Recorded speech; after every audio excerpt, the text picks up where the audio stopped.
We told you earlier this hour about today being National Night Out.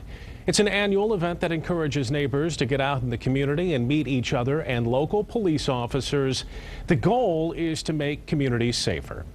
Joining us live from a National Night Out event going on right now in Grand Rapids is the Chief of Police for that city, Chief Kevin Belk. Chief, thanks for your time tonight. Oh, you're welcome, Brian.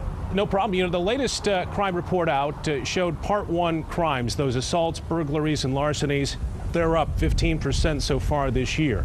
Do events like National Night Out put a dent at all into that kind of activity?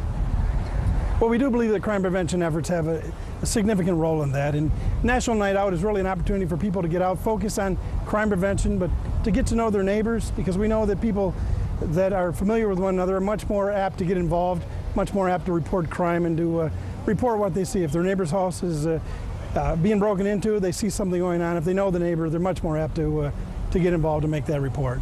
Sure, and it looks like you got a pretty good crowd out there tonight. The weather's cooperating. Back in June, the mayor said that the city might have to start laying off police officers. If you, Chief, couldn't come up with more innovative plans for budgeting, can the city afford to lay off any police officers?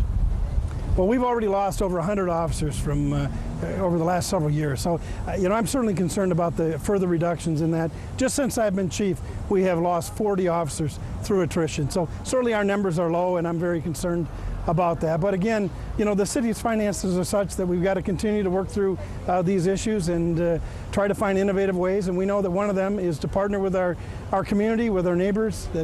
That's what community policing is about, trying to find ways that we can work together with the community to solve these problems.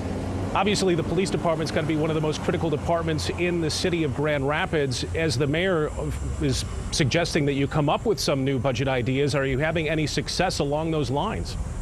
Oh, we've had a number of very successful innovations. We've just implemented earlier this year a change in our scheduling that allowed us to operate with 10 fewer officers. It saved well over $1 million. We've looked through our entire budget. We've really been involved in this budget cutting process for 10 years. That's one of the difficulties, is that as you've been over and over the line items and cut them to the bone, really all we have left are personnel. And so the innovative approaches are merely trying to figure out how to police the city with fewer people. Well, Chief, we wish you good luck with your event tonight, National Night Out, and it's happening right now. We appreciate you joining us live. Chief Kevin Belk.